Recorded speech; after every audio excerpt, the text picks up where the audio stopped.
اس کا باپ ہے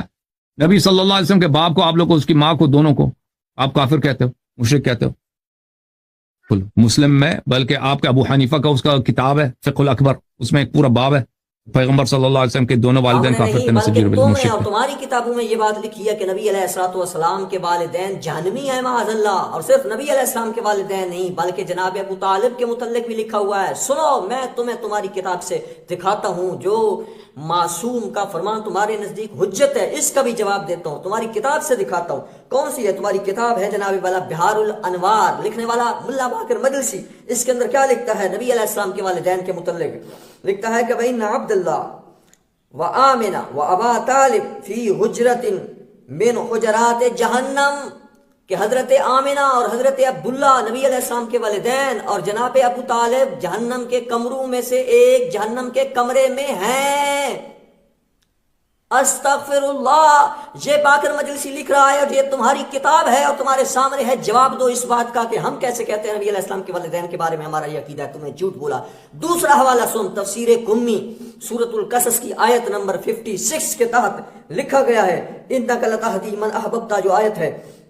اس کے متعلق لکھا گیا کالا نزلت فی ابی طالب یہ ابو طالب کے متعلق نازل ہوئی ہے اور کیا ہے اس میں فإن رسول اللہ صلی اللہ علیہ وآلہ وسلم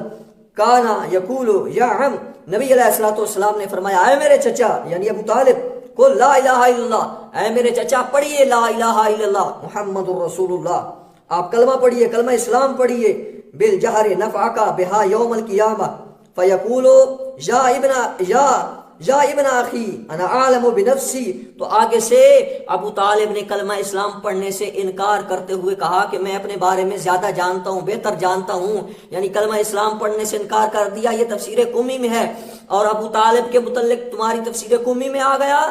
کہ ابو طالب کے متعلق تمہاری تفسیر قمی میں آ گیا اور بہار الانوار میں نبی علیہ السلام کے والد جناب حضرت عبداللہ رضی اللہ تعالی عنہ اور ان کی والدہ جناب سیدہ آمنہ رضی اللہ تعالی عنہ اور جناب ابو طالب کے متعلق واضح الفاظ میں لکھا گیا ہے کہ وہ جہنم میں ہیں ان کو جہنمی کہا گیا ہے تمہاری کتابوں کے اندر یہ تمہاری کتاب ہے اس کا جواب دو پہلے اپنی کتاب کا جواب دو اب ہماری کتاب کا جواب لو صحیح مسلم کی روایت پہلی بات یہ ہے کہ وہ شاذ ہے اگر وہ صحیح بھی ہو تو وہ ظنی ہے اور ظنی سے عقیدہ ثابت نہیں ہوتا قطعیات سے عقیدہ ثابت ہوتا ہے قطعیات سے عقیدہ ثابت ہوتا ہے اور رہ گئی بات حضرت امام اعظم ابو حنیفہ رحمۃ اللہ تعالی علیہ کی تو ان کی جو کتاب ہے فقہ اکبر اس میں تحریف ہے